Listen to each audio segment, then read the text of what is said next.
This is One on One.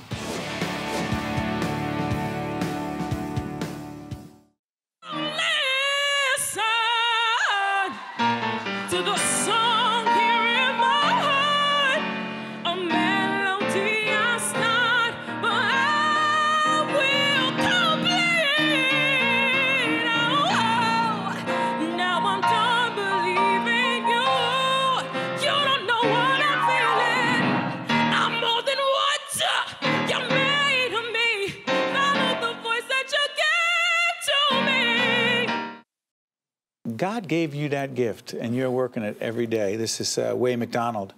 It just says performer here, but she's so much more than that. She was a finalist season 11 on NBC's The Voice. You are extraordinary. Thank you. How much you love singing? It's more important to me than breathing sometimes. Yeah. Your speaking voice, your singing voice, not the same?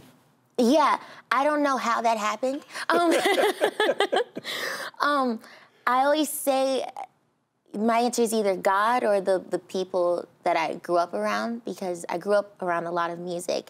And, you know, you grow up listening to Nina Simone, Etta James, Ella Fitzgerald. You don't hear any high-pitched... No, you do not. ...voices. I mean, with the exception of Ella, but Ella was a breath of fresh air. So she, you know, it was different for me. Why were you old school like that? Why were you old school in terms of who you listened to? Because you have to understand, you know, who came before you try to master anything else. I feel like that's important. Just like if you're going to dance hip-hop, you have to learn how to dance ballet. You started singing how old? God, I was 12. That's late in the eyes of some. What were you doing before that? Acting and dancing, which is kind of crazy because now my biggest thing that I'm known for is singing, and I'm like, I started kind of late. But do people know that you can do a lot of other things? Not as often. If they don't ask, they don't necessarily know until they find out when I perform. But I love acting and dancing just as much as I love singing and writing music. So the term quote-unquote performer, which is all your intro said, why do you go with that? Because if you simply say singer, that's limiting yourself. If you simply say actor, that's limiting yourself. You know, people automatically put you in a box. If you perform, you entertain people. If you perform, you can be an artist. You can be anything that you want to be. So if I say I'm a performer, I'm here to help entertain you and put on a show. Right before we got in here, you and I were talking about people who have a hard time with rejection, but they want to excel, and it's not just about your industry, it's about mine, it's about sports, it's about anything. They can't handle rejection, they don't want to deal with rejection. You say?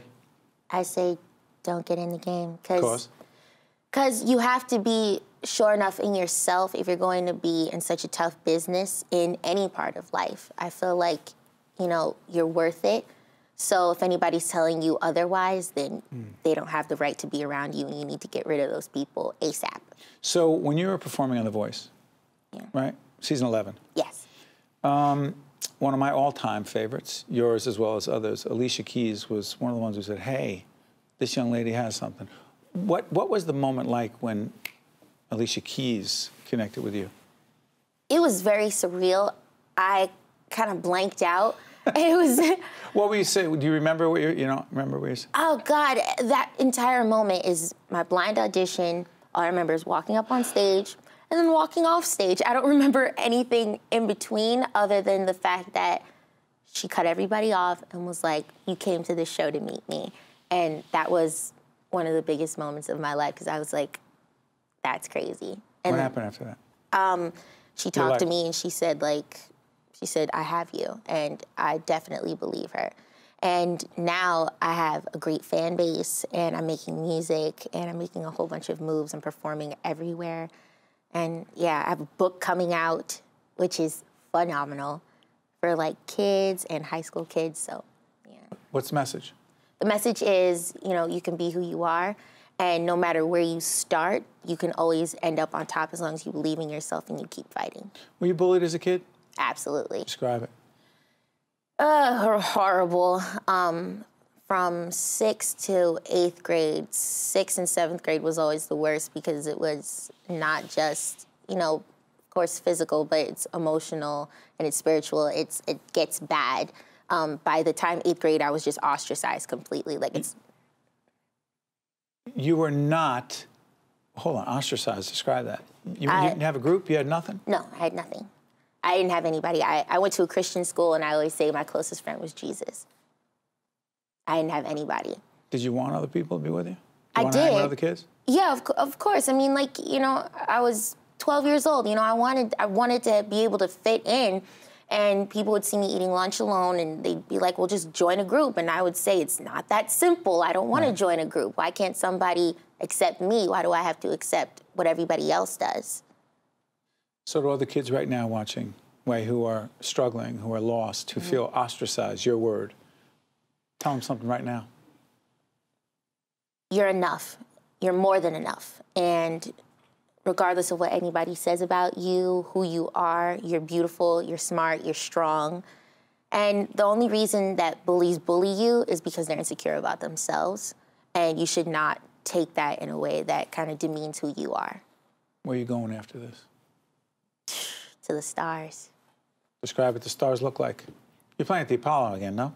Yes. And the Apollo. You actually touch the rock when you go on? Yes. You do it. Yeah. For good luck, you got to do it. Yeah, you got to. So let's say you got to walk on. You got to touch the tree stuff, and it's so glossy too. It's ridiculously glossy.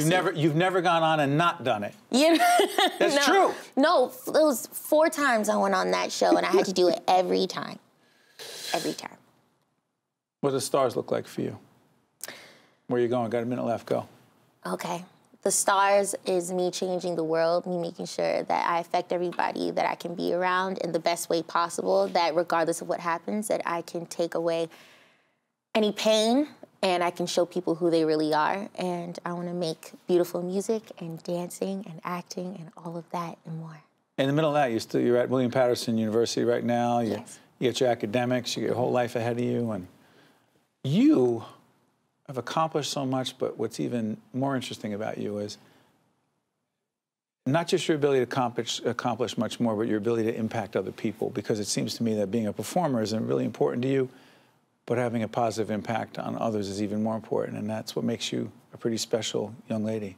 Thank you for joining us. Thank you for having me. It's been amazing. Thank you, thank you. Do you say that to everyone who interviews you? I just want to make sure. No. I'm just checking. I'm just fishing for a compliment. Oh, well, of course. So you can act as well. Thank you, Wé. Thank you. This is Wé McDonald. She's awesome. We'll be right back right after this. Stay with us. One-on-One with Steve Adubato has been a production of the Caucus Educational Corporation, celebrating over 25 years of broadcast excellence. Funding for this edition of One-on-One with Steve Adubato has been provided by RWJ Barnabas Health, Delta Dental of New Jersey, NJIT, PSENG, JAG Physical Therapy, the Russell Berry Foundation, and by Choose New Jersey. Transportation provided by Airbrook Limousine, serving the metropolitan New York, New Jersey area. One-on-One with Steve Adubato has been produced in partnership with TriStar Studios.